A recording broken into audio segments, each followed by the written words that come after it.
Strap yourselves in. It's Tony Singh on the podcast. Yeah, Tony talking to Tommy. He's a Scottish Punjabi. So it's weird. I kind of went into this conversation kind of riled up. I know it's going to be Scottish and it's going to be hard hitting and he's got his Punjabi vibes. And I'm like, you must need to prepare yourselves for a chat with Tony. He's so passionate about food and chefing and what he does. And you'll hear that now. We speak about everything from home cooking to flavors to desi khana being the best food in the world. And let's face it, it is. And just where food's going, where careers are going, how lockdown's been. This is a great chat with a great chef, a truly entertaining man, but a man who loves his food. He just tells it how it is. It's the brilliant Tony Singh. Let's get cooking. Hey, there he is. How are you? I'm great, man. Look at you. Good to see you. It has been too long. I don't know how. 2016, maybe. Edinburgh. How do you? Where was it? When was it at Fringe Festival? Yeah, up in Edinburgh. Is that where you made? And I'll probably say this every time I see it, but is that where you made the pani puri, the golgappe with the raw fit? With the scallops. Yeah. Oh my god, that was delicious. It was almost like sushi meets pani puri. It is. But that's the great thing about our khana. It's just takes on anything. Good ingredients with our spice touch. Awesome. No, a little while ago, I went to that Sushi Samba in London, which is, a little bit fancy. And it kind of Sushi Samba mixes South American cuisine with sushi. And you kind of go, really? How would that work? But basically what they do is put a bit of spice to their sushi, right? It's a bit of the kind of South American spices. But you did that on another level. And I'm like, I said to my wife, I went, Tony Singh did this in a desi way with me years before, before that, because we had, like I said, but it wasn't just scallops though. What did you put into the? I swear it was like a couple of different raw fishes. We've done the chutneys and the imlis. Yeah, we've done the scallops and the pani puri with the golgappa with everything, and then we done a ceviche, which is South American, but we done it in a style of a chaat. Oh, that where did that? So where'd you make? That's just made up. That's like, that'll go. That'll go. That's a mad day on the acid. You know what I mean? Oh, great. The right kind of mushrooms, you can see things. Yeah, people give drugs a bad name, but that is evidence that good things. I'm kidding. We are both very bad. Joking. Drugs are bad. Drugs are bad, but food is wonderful, and that's what I want to celebrate with you. But firstly, by the way, say, look, you're looking well. You're all good. Is that the home? Are you at home now? So lovely. Lots everybody's fine. Like everybody, it's been a hard couple of years with the COVID, not seeing family for ourselves, not getting with your old parents wanting you to come over, and that took them a while to understand. It was not good to go and see people, have people over, but they've got it. They're fantastic, touch wood. They're all great. We've been very, very fortunate, and it's been hard for everybody, work-wise, health-wise, and everything. But if you're here, we've all won a watch. We're still here, so we just keep plowing on. Yeah, well done. You survived a pandemic, and you can tell this story when you're an old Buddha. You can go, this is what we went through. You know how like our grandparents told war stories. Like I was in the trenches. You can go, yeah, I had to wear a mask. But this is it. When you look at it, it's still first world problems. We're in the first world, but it's still like nothing to our elders. We can't tie their shoelaces. What they've went through for us, suck it up, I say. Yeah, we have to. But it's like I said, it's been tough. Did it affect you business wise? Because obviously, as we know, one of the biggest things hit was the kind of hospitality trade. I was affected. Loads of my shows, stand-up shows, comedy shows, all pulled. And you're like, all of a sudden, you're like, oh my God, everything I do involves lots of people. Even if it's not my own comedy shows, it's then other events and corporates and shows that I host or things en masse. And even I was, doing things on radio stations. They're like, oh, actually, we're just going to stick with the main host, one person. We're not going to have people coming in, all of that. So there was so many knock-on effects.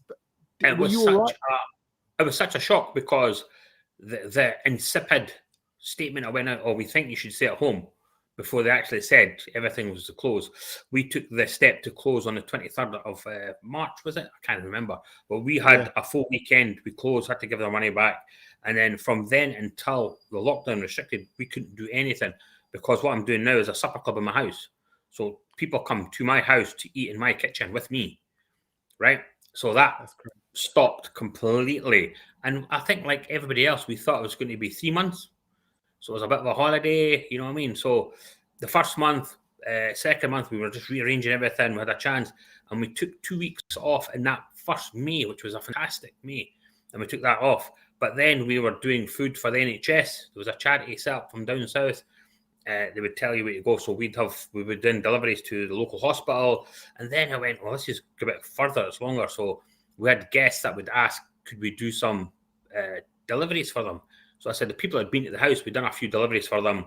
And then, you know what? Such a hassle, because you're in one part of Edinburgh to the next, to the outskirts. So we said, we'll do a pickup service from the house, what we're having at the weekend. And we done it for just a Friday and Saturday. And we kept that up until the false restart in Scotland, because the England and Scotland were different for the hospitality.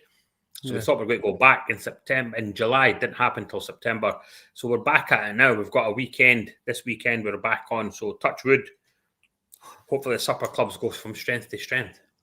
You know what? Hold on that supper club note. That's a tough gig in a way. That's exhausting, because you're then hosting. It's your home.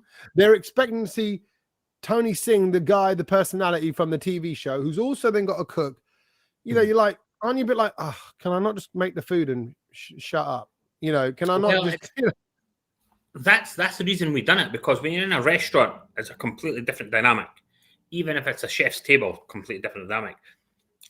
The supper club is my house, my rules, right? So over the pandemic, we set up a new booking system, because I was horrendous. I had extra people turn up. I forgot to book people in, all kinds of stuff. So we've automated that, which is fantastic. But when they come, you get a whole list of, like, now when you go to a restaurant, restaurants have to carry food for pescatarians, vegetarians, vegans, flexitarians. You know what I mean? So I'm going, what people don't understand, a small restaurant that has to carry all that extra food, it's a cost to them, right? Yeah. We ask for any dietary requirements, so it'll come. And if we can cater for it, we will. We get vegan, I like to be a vegan. I said, well, we don't do vegans unless you get 4 more vegans to come with you. So, because the recipes are normally 4 or 6. Because if not, I've got food left over for 4 or 5 people. So you bring 5, another 5 of these, no problem, we'll do vegan. And that's it. And we try to be accommodating and everything. But it's my house, so I can be quite ballsy and say, nah, Ken, what? No, which is great. And that's the fun. And the thing is, you can relax. When you're in a kitchen environment, you don't come and see the guests. You're cooking. You're in the zone. Here, it's a bit more relaxed. It's fun. And you see a different side to me. So it's all good. It's really good.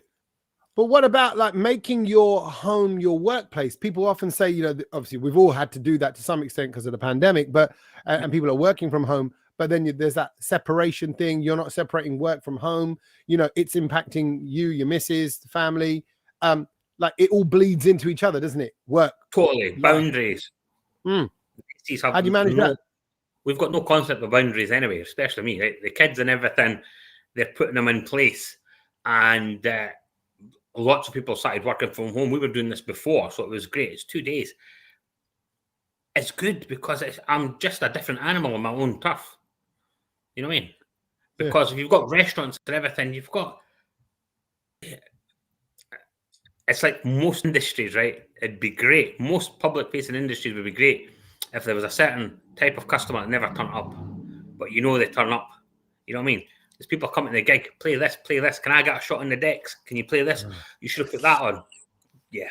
That's why you know a DJ. That's why you know a chef. Then you ask. So it's great. You know what I mean? So you get to be much more relaxed and much more free and put on dishes. There's no choice. So it's like having the golgappa with the scallop. Most people would never order that, but here, that's what you're not forced to eat. Well, you are, because you're getting nothing else. So you're ready to try it, and they'll love it. You know what I mean? So everybody's interaction with food is very varied and different. And if you've had a bad experience with something, that's it. I didn't eat muchie with the curry in it. I didn't eat on the bone because it's stuck in my throat. Here, so you're dying, right? Loads of folk didn't eat fish because of bones. And you go, well, yeah, totally get it. But you've paid in some places. They say it's on the bone or it's off the bone. If it's off the bone, 99.9% there'll be no bones in there. And you need to try it. It's all these things you need to go back and give it a try because you've had a bad experience. Doesn't mean it's going to be like that all the time. No, you're right. It's interesting that because I think we are living in a world of choice. Netflix, TV channels, like you say, Deliveroo's. You're just, everything is available all the time. And almost you're saying with the supper club is you don't get a choice. I'm going to tell you. I think it was I'm sorry, this is a terrible analogy, maybe to draw it to, but In-N-Out Burger in the States. You go in, they do single burger, double burger. That's it. That's it. It doesn't say it says people need people don't want that. We kind of want to be managed in a way. I like what you're saying because I think, just tell me that's what I'm eating. That's it, bus. So take the decision making away. Well, this is it. You go, if you think of a fantastic dinner party you're invited to, you're not going to complain to the host. You're going to go, you're going to behave, you're going to eat, then you're going to leave. Right? We do that. It's a bit more rowdy, but we do that. And you come in, there's no hassle. You've got everything. There's no chef in the world that wants to put out bad food. That's what you have to remember. No chef goes out to put out bad food. Everybody has a bad day. So you're going somewhere and they're going to focus on it. And his tastes are completely different to you. But you've come, you've looked me out, because it's all word of mouth. You've looked me out, you've come, you've booked, and you hope that I'd be able to provide what you're looking for, right? Yeah. With past track record and everything, which is great. And everybody has a lovely time when they come to my place. Or we kill them and put them in the garden. There's lots of tomato plants all over the place. Exactly. You're going to be next week's Subji if you're not careful. Yeah. You're going to be right. What to what extent then? Because even when you're saying about the Golgappe and the Pani Puri and the fusion, the kind of crossovers, and nowadays because of culture and food is like everywhere. It's like certain industries I think have just popped and everybody fancies themselves at it. Property, everyone's doing a bit of property, everyone's doing a bit of this, doing a bit of trading, doing a bit of Bitcoin, doing a bit, like everyone fancies themselves as something else. So there's so much we're open to and we see and can experience. Are you an Indian chef? Or are you not? I mean, because then people must come to you and go, "Oh, good morning. We know we're going to get good old Indian food." But actually, and I know you can knock up anything from anywhere. Well, I'm classically French trained. When I was training, I made sure didn't work in any Indian restaurants. When I was in the kitchen, the men in whites were white. There wasn't many coloured folk in white kitchens, right? So we done that, and you had to be better than the rest of your workmates. Right, because they expect you to knock up a subji, right? Which we could do, but the thing is, it's like Desi Khana. Everybody says I'm an Indian chef. What does that actually mean, right? It's a subcontinent of 1.4 billion people.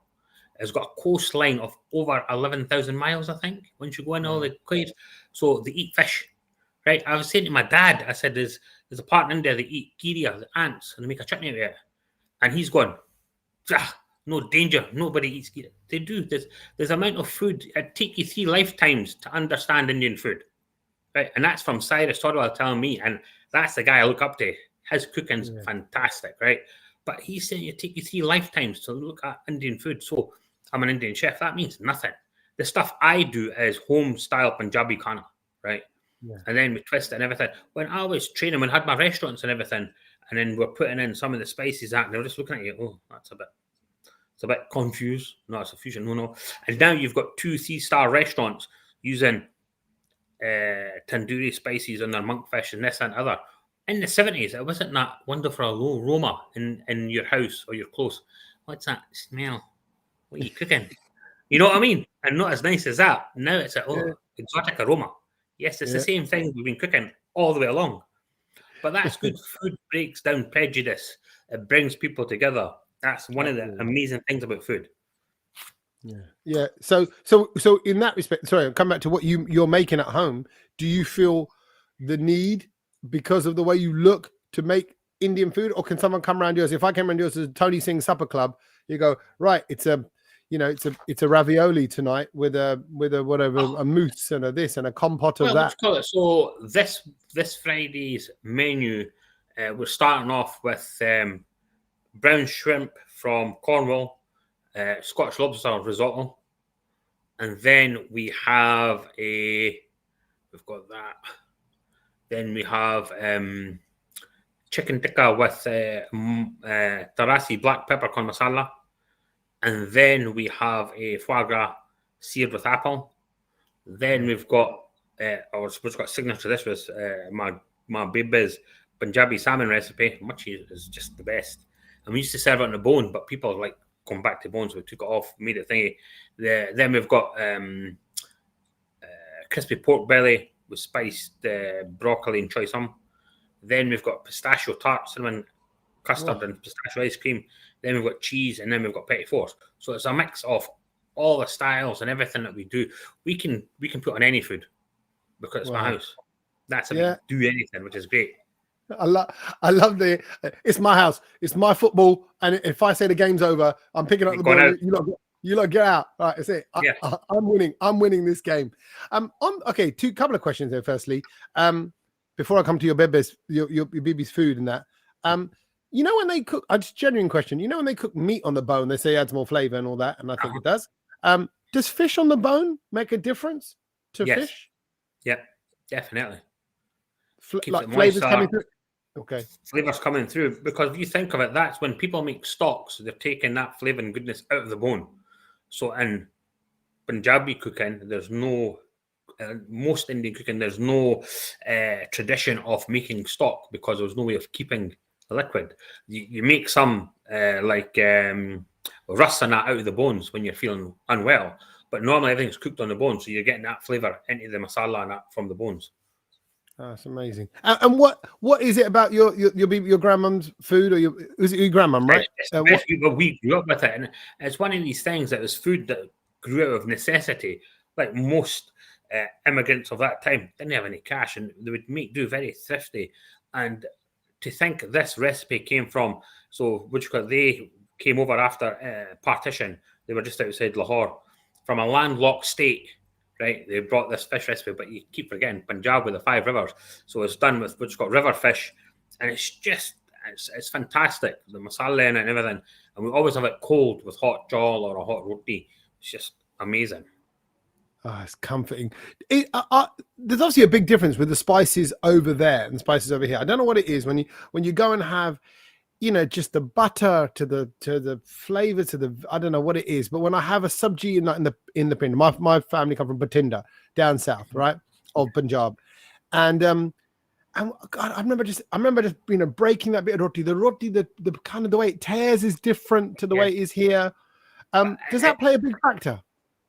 It's a time and place as well. So where you are and who you're sitting with, and the ambience will make it 100% different. Right, and what the French call the terroir, what comes from the ground, tortito, that it's there. You know what I mean? You're getting it fresh, and it's fresh. Didn't go to the supermarket; it's all fresh. That makes a difference. And the spices and everything, it is where you are. But what you have to remember is the spices that they sell to the UK and America, that's export quality. So that's the best of the best. So they can get more money for it. So it depends where you get it from. But it's that time, place, the ambience. But it's the freshness. Because they'll just go and they've got sabji, they've got spinach, and that's just come out the field. You'll never beat anything like that. No, you're anything right. Picked from your garden, whatever it is. People go to Italy and they said, we were in Tuscany and there's this just a tomato salad and everything. Because the guy's pulled it out the garden and he's ripped up his own basil and his olive oil over there. And it's the same thing wherever you go. That tie of the produce to the land and you're getting it straight away. Amazing. It's not traveled thousands of miles. No, you're right. And it's so funny. I did a cooking course in Tuscany, and I remember thinking exactly that. And they made a pesto, and they got the basil, they got the pine nuts, and they zhuzhed it up. And me and my wife were like, this just tastes more pesto-y, more tomato-y, more garlicky, more everything-y. Yeah. It's great. Where's blown you away? Where have you had the food around the world where you've kind of tried it and gone, because I think Desi kind of, whatever you want to call it, any way, shape, or form, is the best food in the world. I really do believe I would say, because I would love to travel. Every time I've been home, right, first couple of times we were quite young, with mum and dad, didn't eat that, you'll fall ill, didn't eat that, lion or bear or tiger will get you, didn't go there. It was like, they're going to eat you alive, because they know you're no for here, right? So that, and then we done a TV documentary, and we got to eat the street food and that, and the street food was amazing. So I'd say on par with Desi street food and everything, I said Vietnam. Love it. Love the Yeah. food in Vietnam. Yeah, Why? awesome. Why? Just because it's so fresh, vibrant. It's so different from the north to the south again.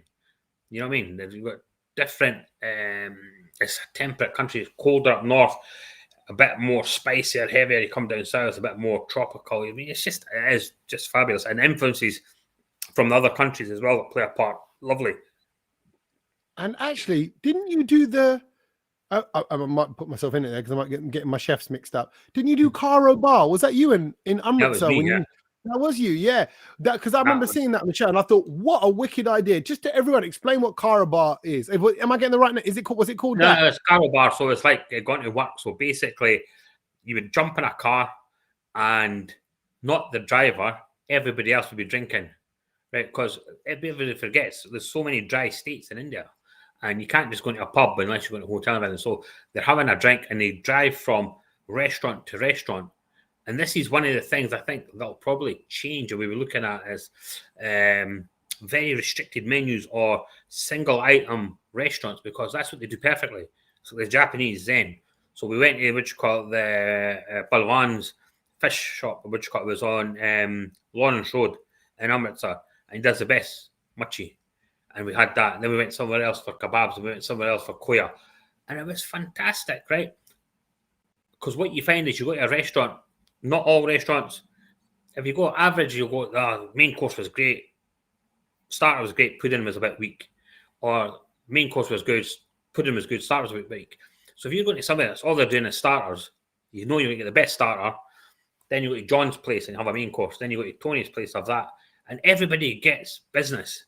And you got change of space and everything is good. But is that amount of choice and getting delivered? We're just lazy. That's it. We're very lazy.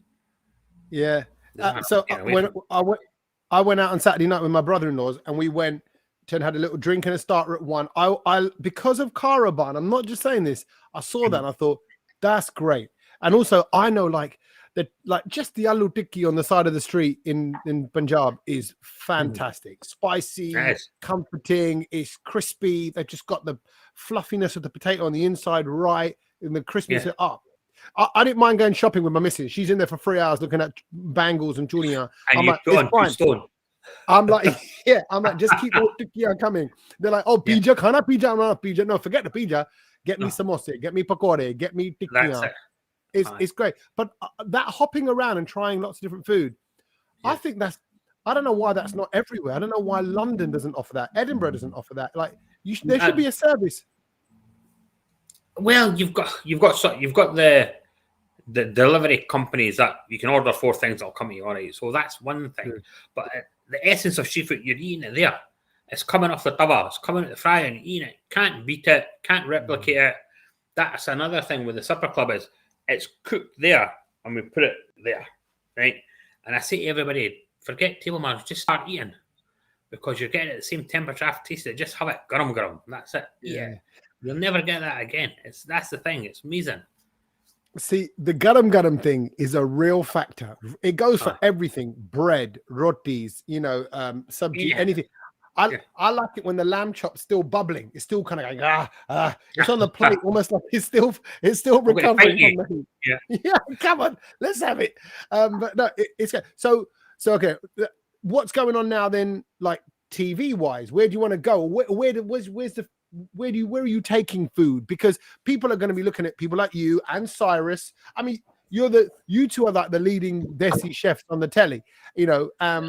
So thank you. But who else is out there? Who else is? Well, you've got a raft of young team out there, and this is the thing. It always changes, and it's there, and it's good. And telly, they want to young, lovely people. I'm not young or lovely anymore. You are lovely. You are definitely lovely. I don't know about the young. Well, none of us are young. But we're not young. I'm not going to die young. That's what I say anymore. So I'm past that died young club. Gone. I made it. Right. But there's loads of people there, and telly is the dark arts. You've got I think The Spicemen was a fantastic show. We could have done that in the UK. We could have taken it to. I'd love to take it to Europe because all these people. No, our food's the best. Can't touch it. Yeah. But Desifying, it's always going to be better. That'd be amazing. You know what I mean? Never happened. When I done Karo Bar, it was a program called Cook Abroad, which was a fantastic concept. There was so many chefs. I think there was 6 chefs, went to 6 different parts of the world, traced the food history, their own history. That could go on forever. There's so many different cultures and chefs in the UK. That's a wonderful concept, but that didn't go on. There's no rhyme and reason. I'd love to do more telly because it's better than standing in front of a hot stove. It's good fun. And you meet different people and you eat more different food, which is superb. So, yeah, telly, if anybody's out there, yes, a YouTube channel, Netflix, Tony Singh Does the World, which would be quite cool. Yeah, I think so. Yeah. No, hey, listen, I'm surprised it's not already kind of in the pipeline. I was kind of half expecting you to go, well, yeah, and we're in talks with, or things are going on. But you know, I know we've all been hit. I know, and the way you're shaking your head tells me that, you know, what is it frustrating? Is there a lot of talk? Well, the thing is, right, so the interesting thing is I'm very philosophical. I started cooking because I wanted to be a cook. Always wanted to be a chef. Since I was young, you were helping out in the kitchen. We used to go through the dal with my baby, taking out the virtue and everything, helping the longer. And I've always wanted to cook, right? Always done that. So I've always been a chef. And then lucky enough, fell into TV, which was great. And now you get people that want to cook to be on telly, right? Yeah. Or you get people, like you said, everybody's a hero. And you've got loads of people that have had an amazing career in law, music, whatever it is. And all of a sudden, I'm a chef now. And with contacts and everything, they're there, which is great. That's your kismet, do what you want. But then you see you're a chef. That's my only thing. If you've done the hard yard, you've worked in kitchens, you've got your toenails are falling off because you've been standing on your feet 16 hours a day, you're a chef, right? Yeah. That's my only thing. Anybody that does anything, fantastic, as long as the food's good. But there's a difference of being a chef or one of the things that really burns my samosa is I'm self-taught, right? Nobody's self-taught. If you've come fully formed and you've walked into a kitchen and you know how to switch on a cooker and cook with not reading a book, right? Somebody's knowledge condensed into word, watching a video, anything. Nobody's self-taught. I hate that when people say, how can you be self-taught? But are you saying this? Sorry, are you saying that's okay and that's a good thing being self-taught? No, I don't know. I think you should give credit to wherever you've picked up things from books, from videos, from YouTube, and everything, which is great. Right. Being a cook and all that's fantastic. The more people cook, good nutrition means good mental health, right? Which means a better life for everybody. Right? There's such a thing with food poverty, even in this country. For children, they're not getting the right nutrition, so they can't study properly, so it puts them at a disadvantage. So what we need to do is get kids eating properly. And the thing is, there's been a couple of generations now where, because of how fast and expensive life is, you've not got parents staying at home. There used to be one parent at home at least. We were lucky, we always had home-cooked meals. And now you see it's less and less people, it's all bought. But what do you do? No, you're right. What did you? And by the way, I just realized, I forgot to mention this. Today is International Pizza Day. It's the 9th of February. Yeah, it's International Pizza. A celebration. I'm going to make a nanza then. Nando, put it in, then keema on top, then chili cheese. Oh, not Nando's. I misheard you. Naan dough. Nanza. The dough of naan. Yeah, nanza, like a pizza, but it's a nanza. Okay, much masala in the dough.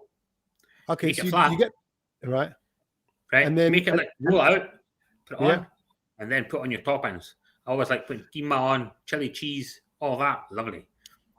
See, that's funny because I'm going to reverse that. So we do our own pizza dough at home with the 00 flour, and because we've gone atta anyway, and when we realised that actually it's just 00 flour with a bit of yeast and salt, whatever else in it, you can do your own.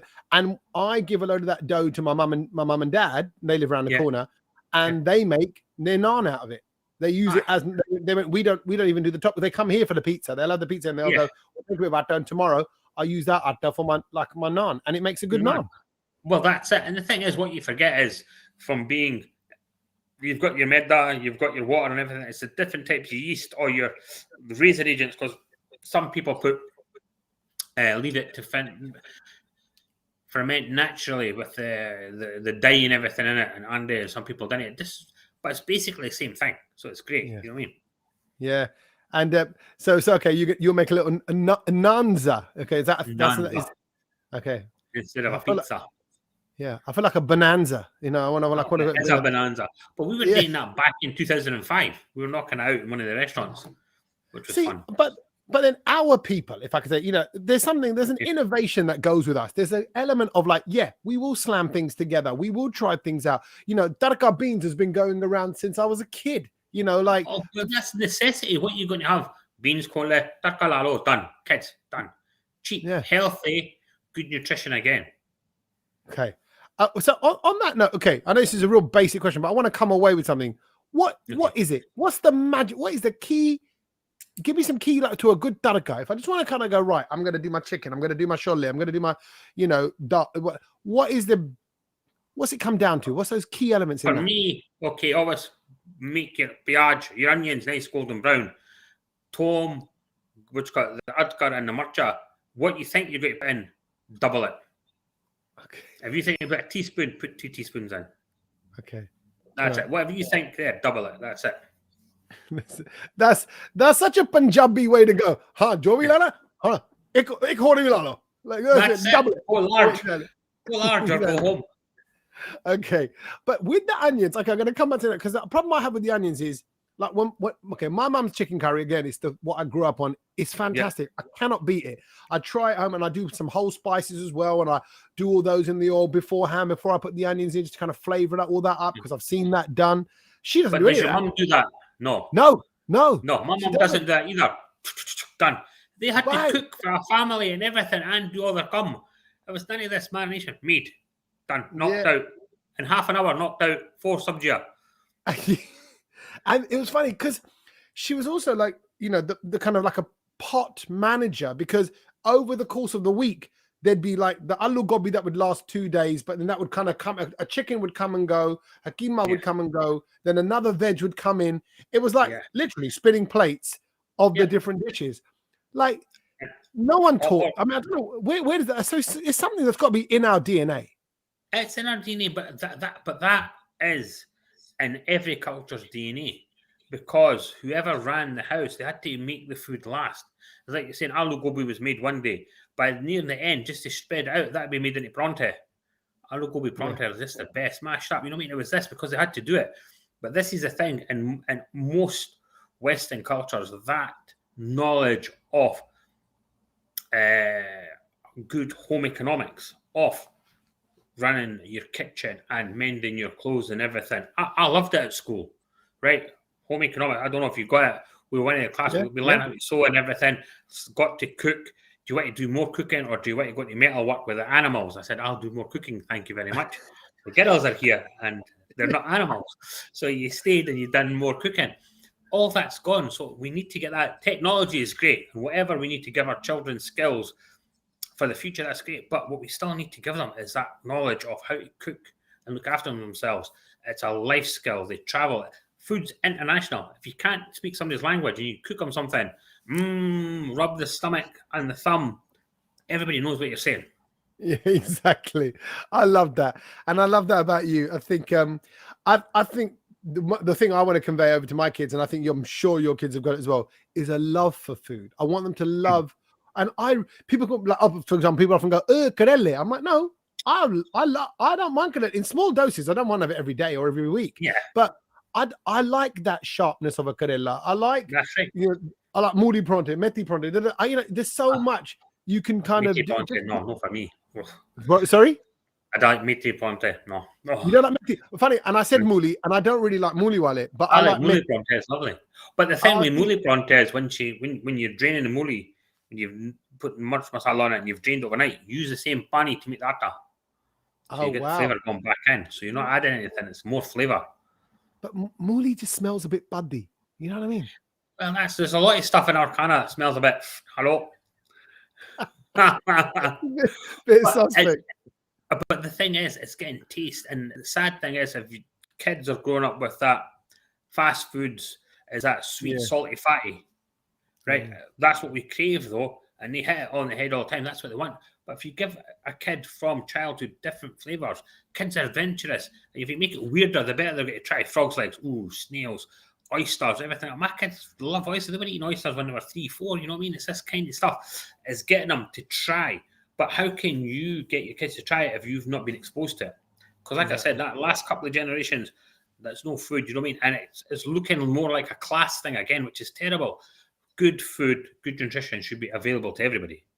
Okay, right. I'm going to go off and talk to some TV execs about Tony Singh does the world, because I think there's something in that. Definitely. And you keep serving up the good stuff and I keep will doing what you're doing. hopefully see you soon. No, Are definitely, you Tony. not Really coming good. this year's festival? I'm not coming up to Fringe because I'm all over the cricket all year round. But because of that, I was out in Dubai. I'm going to be out in Australia. Might be out in the Caribbean in the summer. So and I don't drink anymore, Tones. I've given up booze. So so food is my thing. That's it. So I'm just enjoying all food everywhere. And I love cooking, and I'm going to make a pizza now. And how hard do you find it when you're out and you've had a nice kebab or something, and you want a nice bottle of beer? Oh no, I'm all right. I'm not bothered by anymore. Right? Actually, it's been 2 years. When I see a cold frosted bottle or a frosted glass of wine, or when I'm gonna have a steak and I see someone having a nice full-bodied red with it, and I'm like, I miss that pairing. But actually, that's it. I don't miss booze. I miss booze with food. That's what I try. Yeah, it is, because there's something that does add to it sometimes. It does. Yeah. But it's okay, because I'm 3 stone lighter and I'm not hungover. So I'll take the pros. That's I don't do I've cut back on my drink quite a lot because I can't do the hangover anymore. No, it's out for 2 days. It's 3 days. Yeah, it's 3. I'd drink on a Saturday. I'd recover by the Wednesday, and I'm like, no, I got things to do. I can't be doing that. Busy man. No, exactly. But listen, thank you so much for your time. Love you, man, and good luck with it all. But let's catch up soon. See you soon. Cheers. Bye. Cheers, time. I heard, genuinely, this is just as a fact. I heard that if you hit subscribe to this podcast now, if you have subscribed on Apple or on Spotify or on JioSaavn or wherever you are listening right now, if you are subscribing and getting that on a regular, which means you get the little notification when the new episode comes out. Fact. This is a fact. Don't tell no one else's. If you hit subscribe, you can eat as many jalebis as you want and you will never put on weight. I know. I don't understand the logic. It makes no sense to me.